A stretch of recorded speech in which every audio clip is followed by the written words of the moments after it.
Well, I'm really excited to be here and to be talking about this with the two of you. I think we have a lot to get through. And I actually wanted to start right off the bat with kind of a weird question that I think can contextualize our conversation well, which is, did you watch Dollhouse when it was first airing, or did you find it later via streaming or DVDs or whatever? I don't know.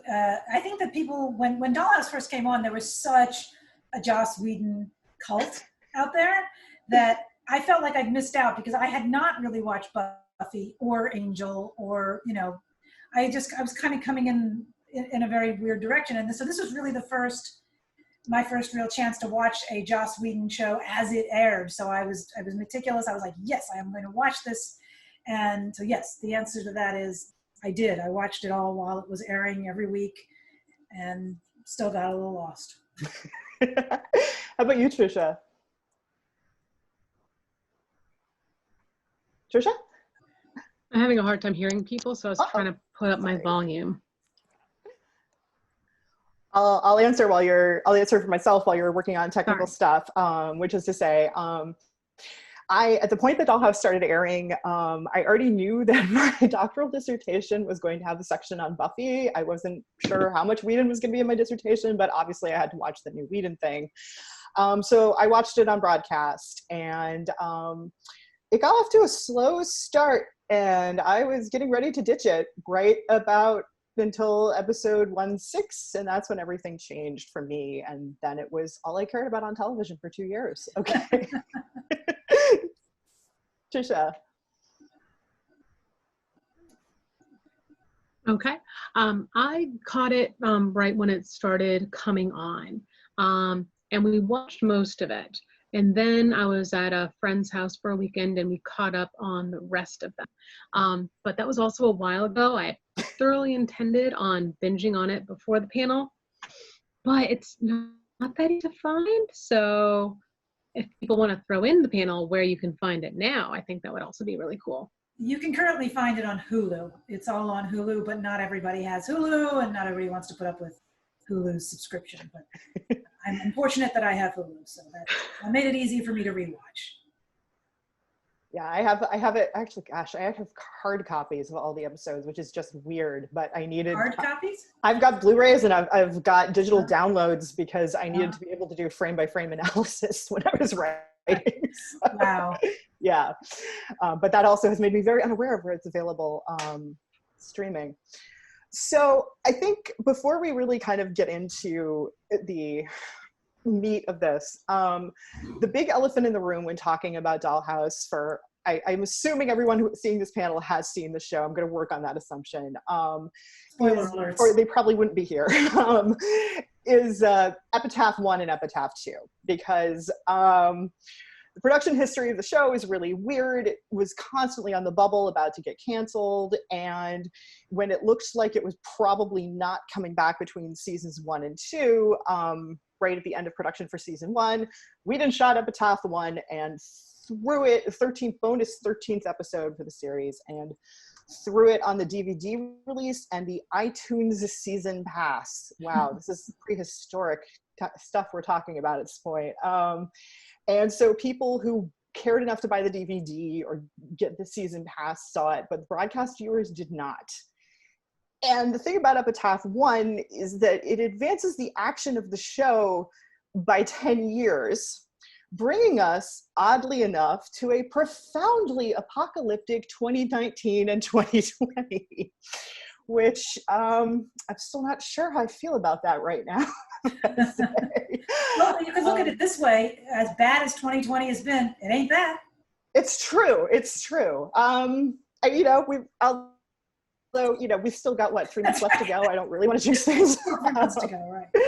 But and I was interested when I was talking with both of you before we started this panel about our viewing experiences, and discovering that we actually do have a range of how we saw it, including whether or not you saw Epitaph 1 before launching into season 2, because it's very different.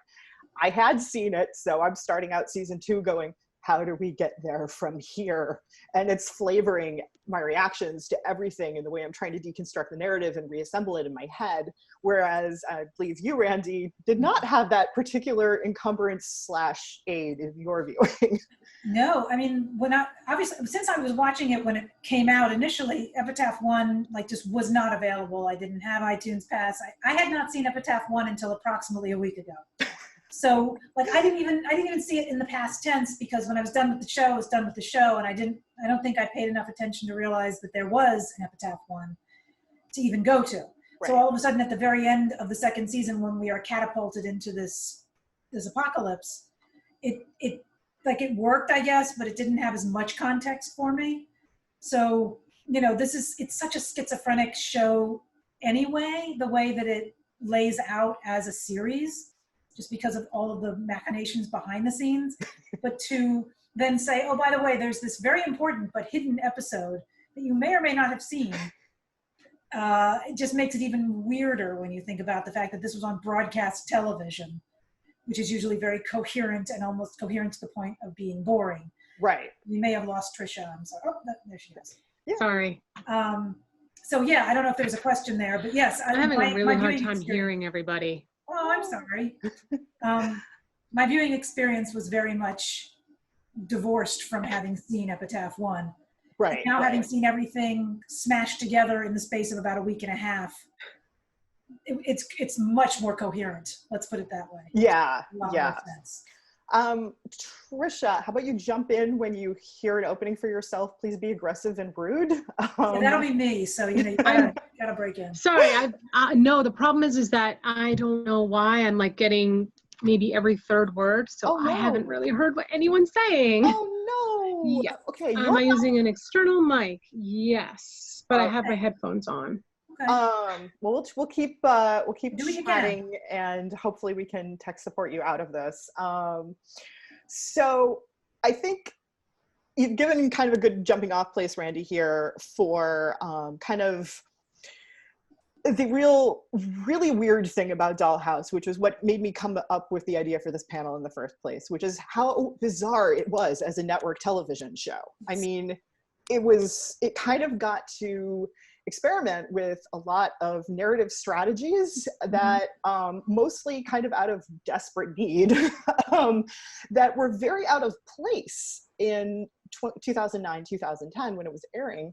So in the effort to kind of catch up with the fluctuating fortunes of, is it going to get renewed, is it not, they moved to this unbelievably compressed narrative approach in season 2, where the first few episodes are kind of the usual adventure of the week level, and then suddenly you're getting a season of plot every episode and a half. And it's because they found out they'd been canceled. And apparently the decision in the last big meeting they had about what do we do now was, fine, we're finishing it. And not only are we finishing it, but we're really getting back up to that 2020 apocalypse and resolving that too. Mm-hmm.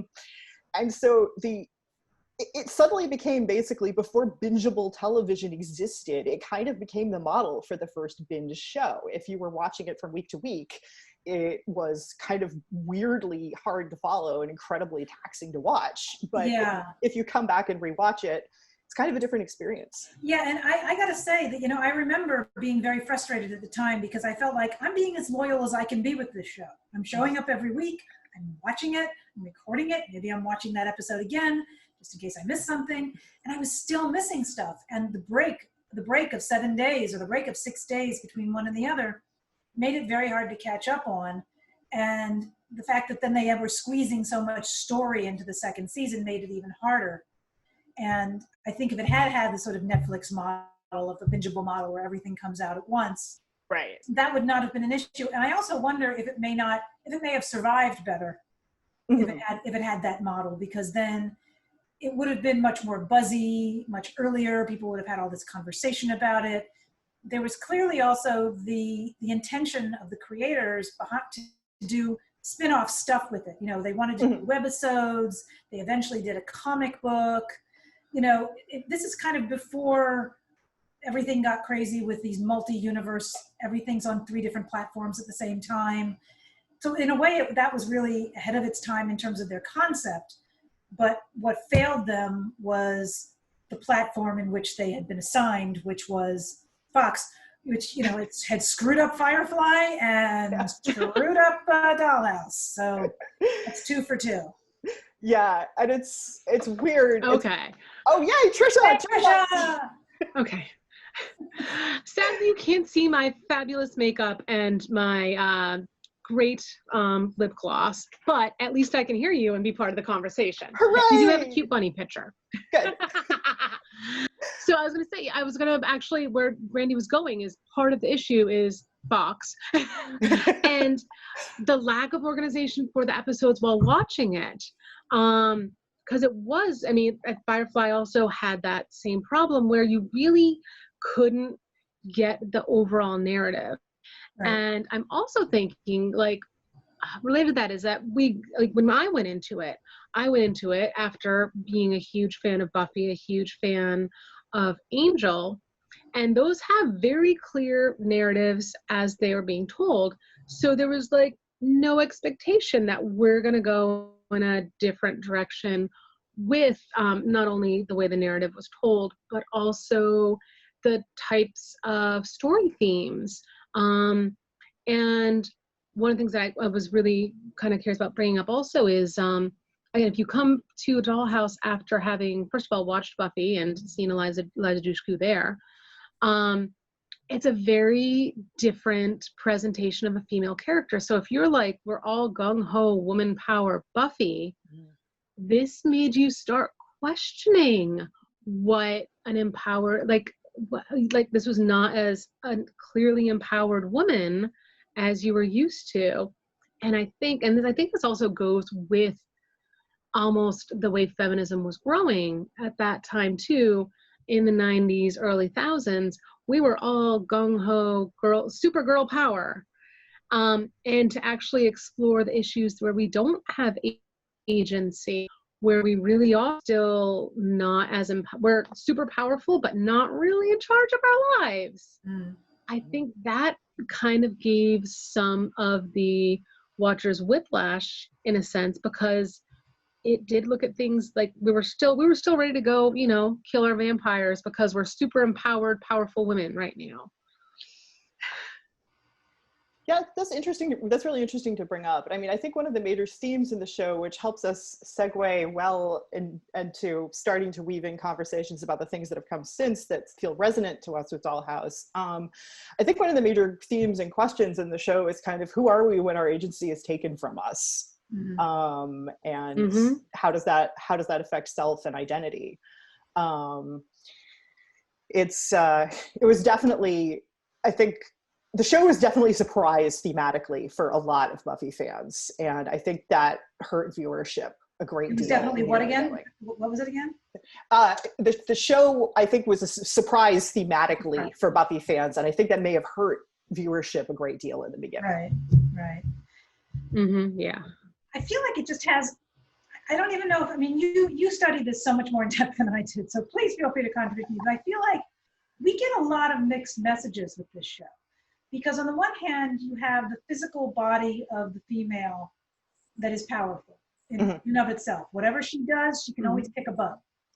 And then we have the fact that she is merely a vessel into which a personality and maybe some muscle memory can be poured, which is actually, you know, deeply offensive in a lot of ways, because that's sometimes we talk about male gaze, we talk about the idea that this woman will be what I want her to be. You know, that's really not where things were going. And then beneath all of that is almost a religious belief in the soul, because you have the characters whose personalities emerge regardless of whether they have their original personality. They've been cleaned out, but part of them nonetheless rises to the surface and remembers things and can do things and can take action. And to me, that's like the soul. You know, you haven't scraped out the soul. And I know that it's not a religious show in any sense that way, but it has a deep belief that that whatever the core is, it remains even if we are amnesiac, even if we are not ourselves. So to me, it's just this huge mixed message of what are you actually trying to say here?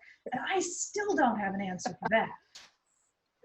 No, those are all good points. Those are all good points. Trisha, you seem ready to say something, or maybe I'm reading you wrong over audio. All right. Sorry, I had a yellow cake on top of, all my other fun tech issues.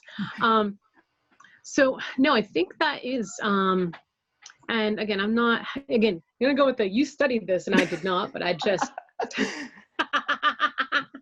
I put a 40-page chapter on this so you didn't have to. Yes. Well, I think it was, and I really like what Randee brings up about this sense of soul, and soul doesn't have to be a religious thing. It's just like a core of who you are. Yeah. And I think, and again, I don't want to assume things about what Josh wanted to do, but after having done these stories where the characters really, are finding out who they are and embracing it, I kind of think that he was going for what happens when that's taken away? If you have someone who is powerful, how can they keep their core? Because there was a lot that went on in, again, both Buffy and Angel. I don't mean to bring those up, but, at the time, that was what resonated with me. But all characters were tested, like, who are you really?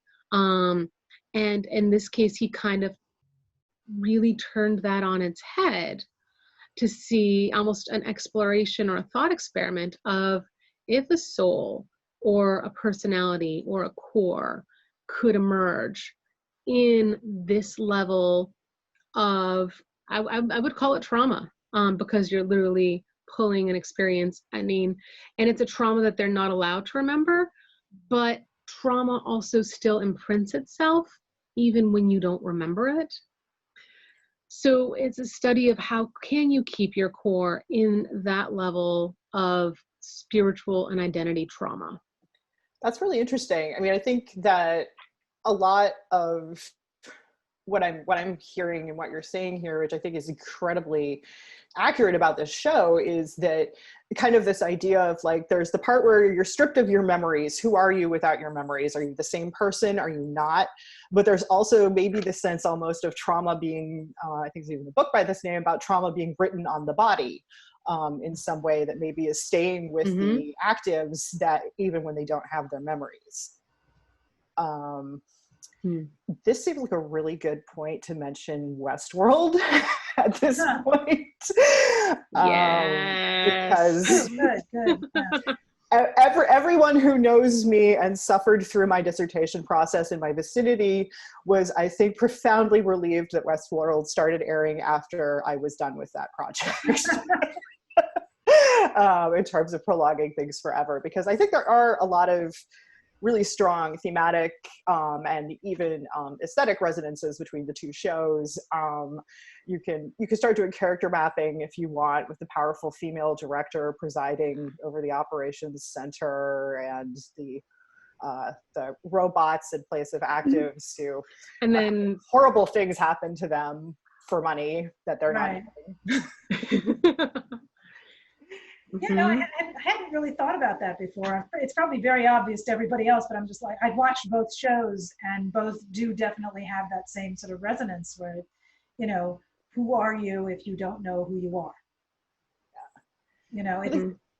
Do either of you have a sense, this is on the fly right now, but a question I've actually been asking myself very actively for the last couple of days leading up to this panel has been, what are kind of the similarities between the actives in Dollhouse and the robots in Westworld, and where are we seeing weird divergences, like in terms of kind of self and free will and agency? And maybe this isn't something we can answer patly, but if you have any thoughts on this, I would love to hear them. Gosh, I've been thinking about this, and if I'm talking, maybe I can put the video on.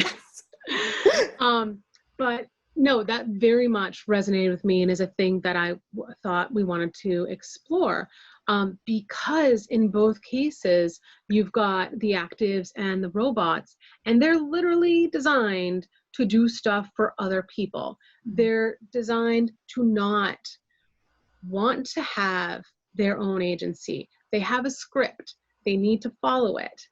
And yet, in both cases, these little remnants still get left behind when they get erased, when they get reprogrammed.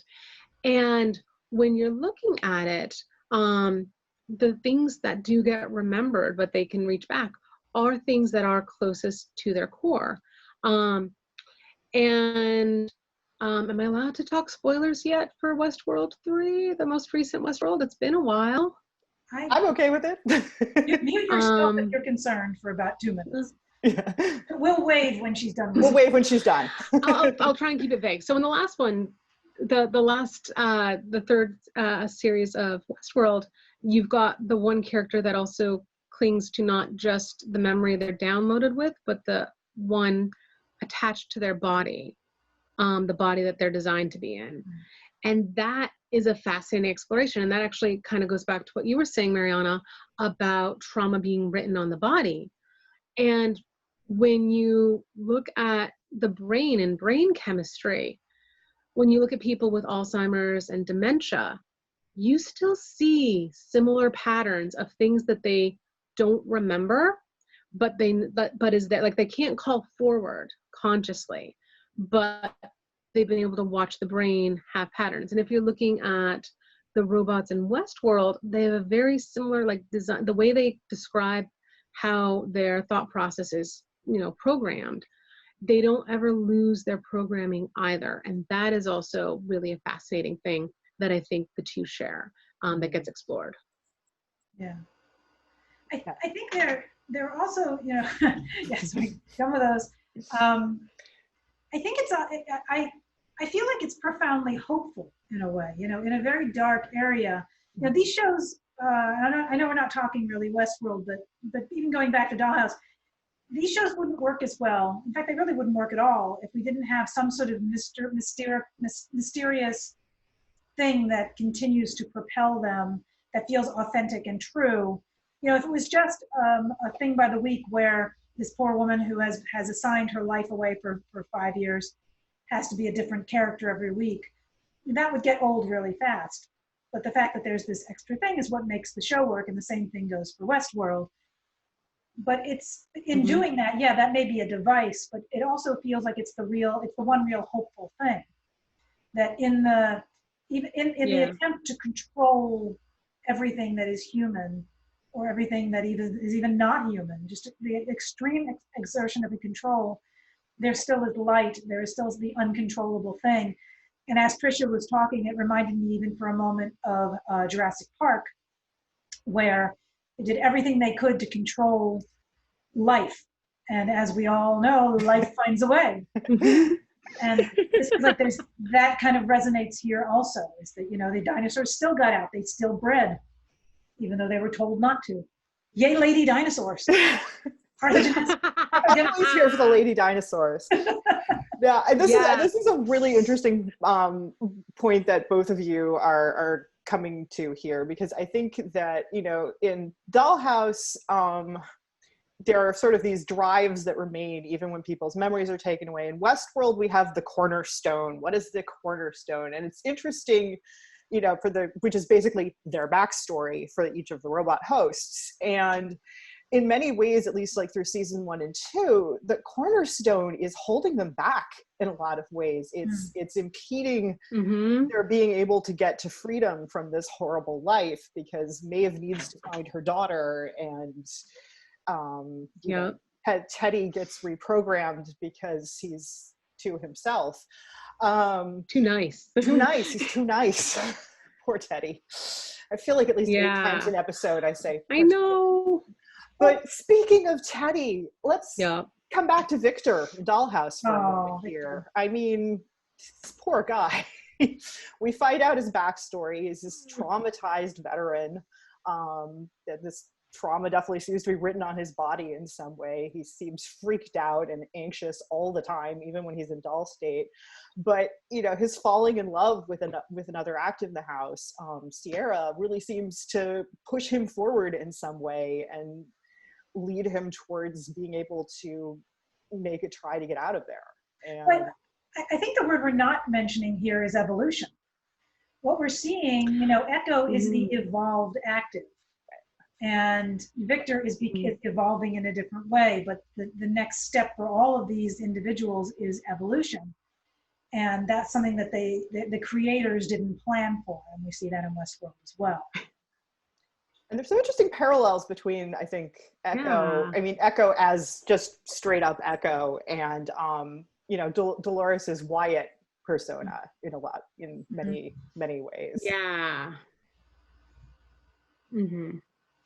Yeah. So I don't know where to go with that exactly, but that's, I just sort of feel like, I don't know. Yeah. What interests me is it's hard to know, because of course we don't have Joss here, nobody's been able to ask, but we'll never know exactly what their intention was, or if we're just reading a whole lot more into it. And does it even matter if we're reading more into it, because this is what we're taking from the show. But I do feel like there was so much more here to explore that the show never got around to, and I'm sorry that it didn't have more time to breathe. I mean, in many ways, kind of, it's both one of the densest narratives I've ever examined. I mean, it's just, there's so much going on that it's literally exhausting to watch. And it's funny because now 10 years of binge viewing onwards, I come back, I watch Dollhouse, and I'm even like, oh, this is a little slow now. But at the time, it felt like running a marathon to get through one of those season 2 episodes, because just so much was happening.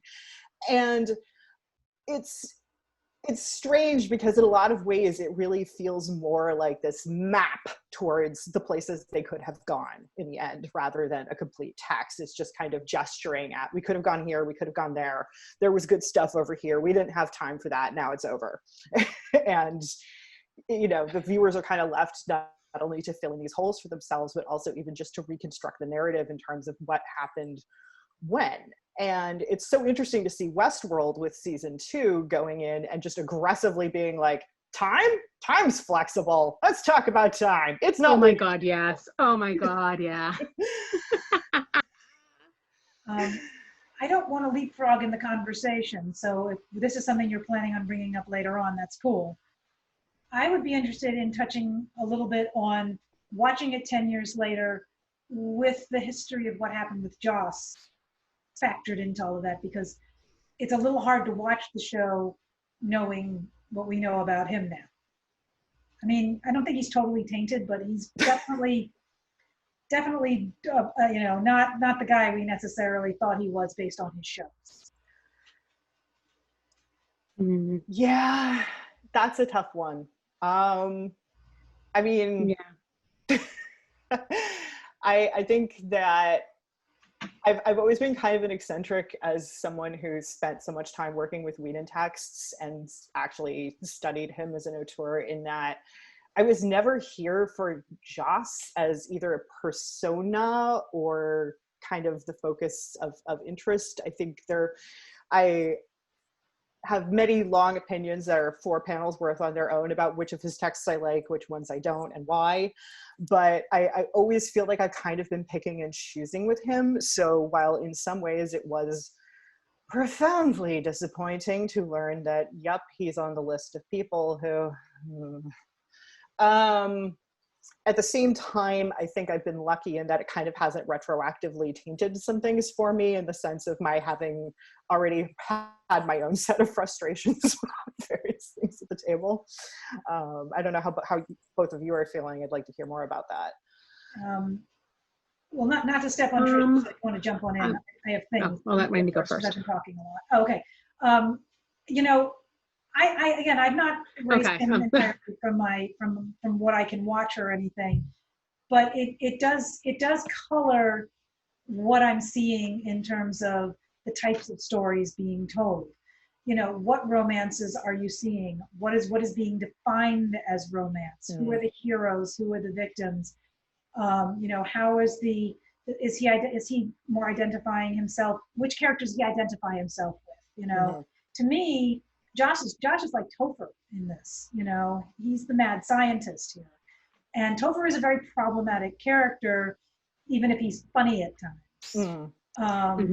And you know, he's the one who's able to set all this technology in motion, which is what I think Joss does. And when you look at it, it's kind of, you know, the nerd, he gets the beautiful hero, the beautiful heroine when he's ready for her, and the control of beautiful women and their bodies, I think, is problematic in whatever story you want to tell.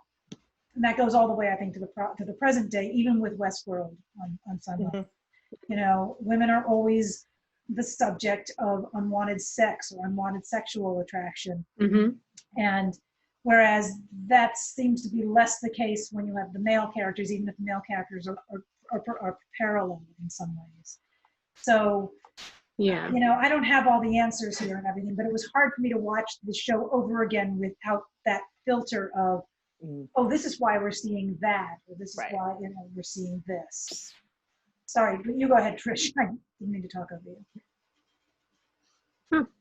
What I was going to say on that is, I've always had, I know it's a problematic thing to say, but I've tend to be more able to divorce a work from its creator, because I can see where certain things, like outside of what it may or may not have been intended to do bring more good, do bring more empowerment, do make people question things. So when I've gone back and rewatched anything from Joss that's not been at the forefront, more in the forefront is just an overall awareness of how when I was 10 years younger, I did not realize how screwed up the world was in general. I mean, actually, so it'd be like even, closer to almost 20 years for some of it. That's, I was a much more naive person in general. So separating whether or not I know what I know about Joss Whedon versus just what I know now as an older human being who's lived through more is a lot stronger when I look at something and I can, well, what is this story thing? What is the subtext of this? What might people interpret as opposed to what may have been intended? And that can diverge wildly for both bad. The last word thing I'm going to say before we come up with questions with Savannah on that is just, it's always important to remember when talking about TV and fandom that this is not the work of one person. This is a collaborative work that involves literally hundreds of people making decisions in the end. Yeah. And so nothing is going, no matter how strong the authorial personality, good or bad, nothing is ultimately going to be a purely coherent message. Of course, certainly. All right, so here are some questions from your audience. Woo. So the first one is a question in a comment. So the question is, do you think that the plot points used could be applied to stories about AI? And the comment being, some interesting parallels can be made to Ghost in the Shell franchise when dealing with what makes you a person or a human. That is a great question. Yes. We've talked about Westworld, so I think we got some AI going. Trisha, do you have more, or Randee, do you have more to say about Ghost in the Shell? No, I feel like we kind of, it's a great question, of course, but I do feel that we kind of touched on some of this because it all goes back to identity, to a self, to what are we if we don't know who we are all the time? And how do you define yourself? What makes you, one of the things I think these shows show us, and of course it's TV, it's not going to be it's not a book, so it's presented differently, but it shows us that our actions make us, as much as what's in our heads. And, it's almost like muscle memory, or the things that we just instinctively do can define us, even if we don't always have awareness of our born self. I think one of the ways that I was going to say with Ghost in the Shell, if you're bringing that into the equation, the fact that the main character can augment herself and that she is able to choose what she likes. So that is another level that the actives didn't have. And so when Randee and Marianna were bringing up the idea of the characters being able to evolve and their evolution, one of the things that that Ghost in the Shell takes like a step further is that exploration of evolution and how trying to get control over even just what you look like or what weapons you're able to, keep on you, and eventually what missions you get to take. There is that evolution, even though there's more allowance of evolution, and then you see more of the social regulations being the oppressing force as opposed to the situation and the consciousness being put into a machine. So I think that adds another level. That's why I was like, ooh, when the question came up. All right, our second question is, this conversation makes me think of the book, The Body Keeps the Score. Do you think Echo retains scars from sexual abuse? Because that's what so many of the assignments entail. Well, I personally feel like this is a bigger question about, and not to offend anybody here, but is it abuse if she is consenting within the construct of the personality in her brain? We can make the argument, of course, that in theory she's not consenting at all because she herself doesn't know what's going on. But the personality they have put into her is consenting. So is it abuse if that is the case? I don't have the answer to it. I just think it's a question worth raising. What do you think, Marianna? That's really tough. I think we do have a plot with that in Dollhouse, with Sierra being so traumatized by what her handler does to her. This trauma is clearly just scrawled on her. It's affecting her very, very badly. And of course that, that's outside of the Dollhouse contract. That's something that's not supposed to happen. And of course, we also find out that her contract is completely invalid anyway, because of how she came into the house. But no, I think it's a good thing to bring up that book. It's a really interesting book. And I think it's very relevant to this conversation. And I think there are a number of interpretations you can take. I have not read the book, so I can't speak to that, but yeah. Trisha? Yeah, I also haven't read the book, but the question of the scars remaining is a really good question. Because again, what Randee said about the idea of whether or not it's consensual, did the core personality consent, or was it affected by that? But also, if you have no memory of it, but the body still has the memory, they're healed, but like,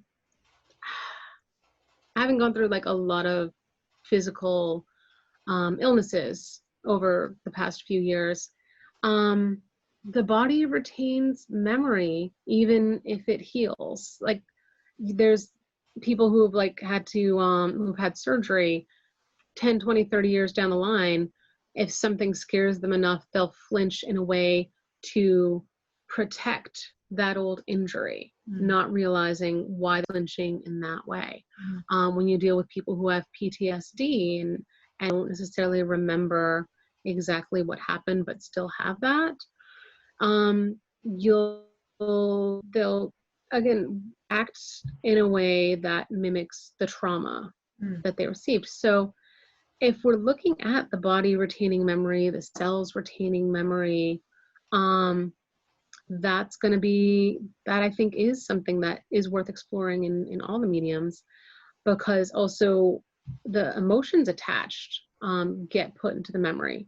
So if it's a consensual act and there were positive emotions tied to it, those emotions are going to leave a print in the brain as well. Again, regardless of it getting erased, there's still that chance. So having a memory of something pleasant happening to the body, but not knowing what it is itself another layer to trauma and scars. Yeah, I guess there's part of that question also is like, we talked about the essence or the soul that seems to be, sitting in the way back of the head, screaming quietly as it's being pushed aside every time there's a new personality.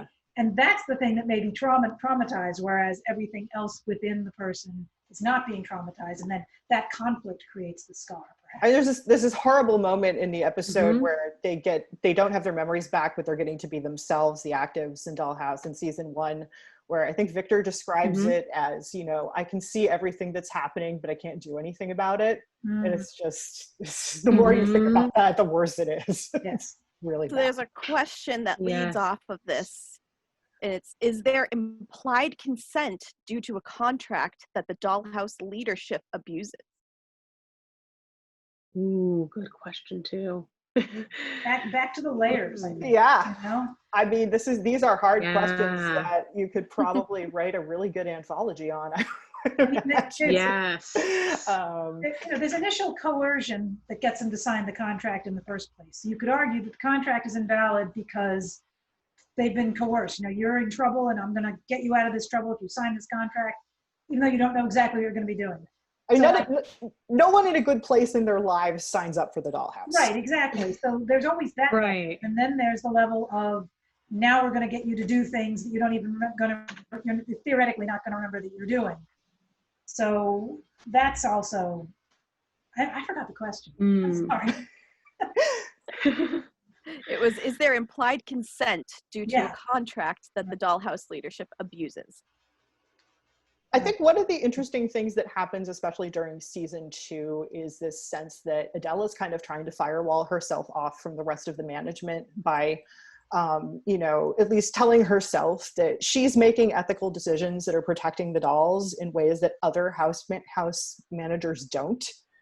There's definitely a case to be made that these are comforting lies that she's telling herself. But it's an interesting.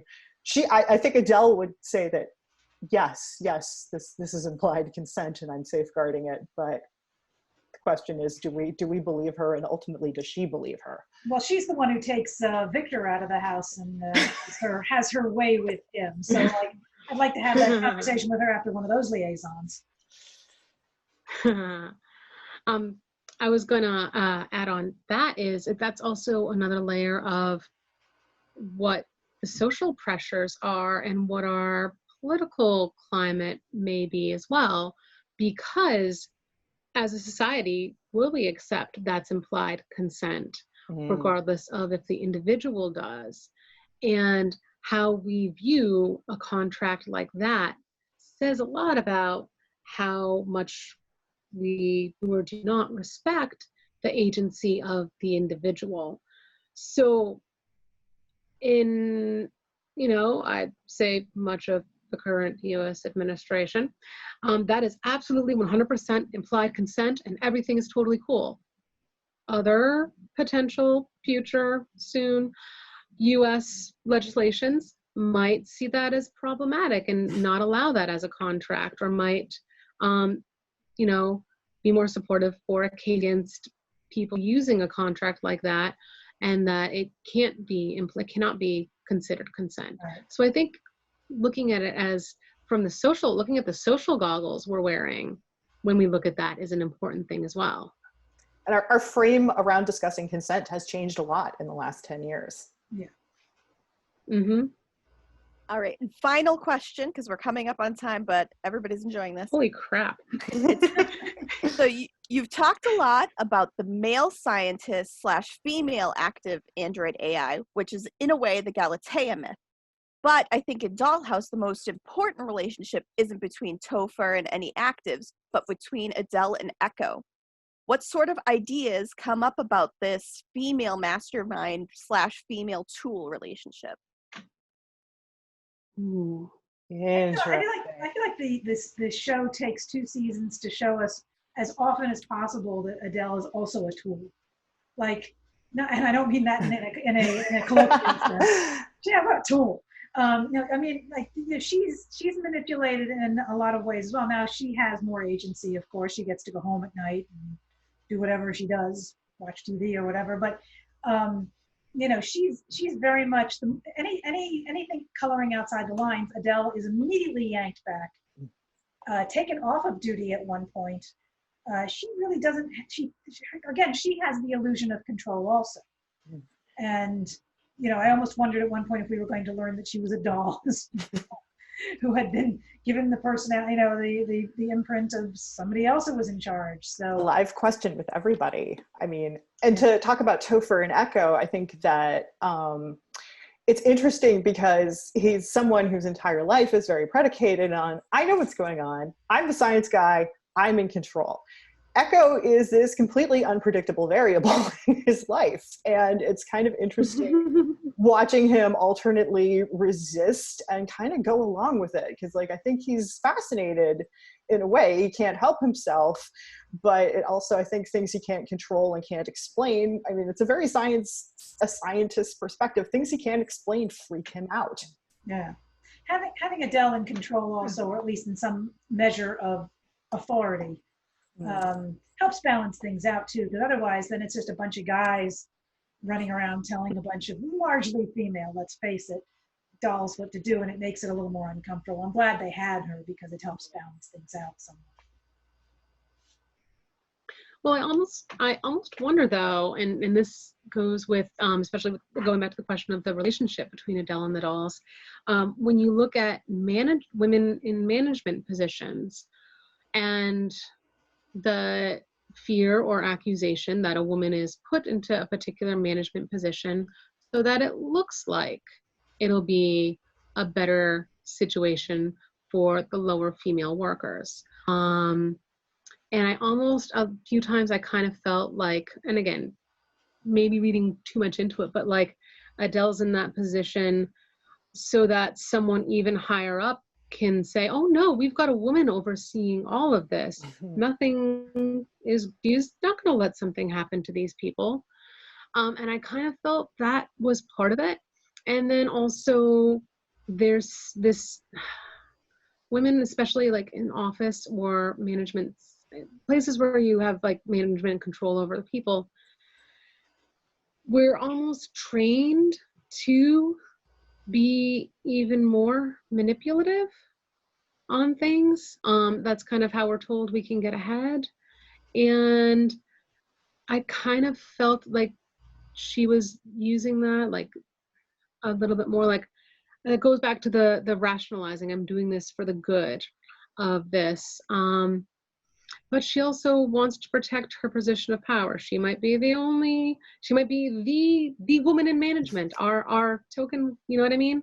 And I think that that's something that I wish could have gotten explored a little bit more, but, and again, also, 10, 20 years ago, not as much a topic of conversation as it is now, but looking back at it, that's one of the first things I'm thinking of is, okay, was this, how political was her placement, and how does she feel in her security in that placement, and how's that sense of security going to, or how does it affect how she treats the people who are under her?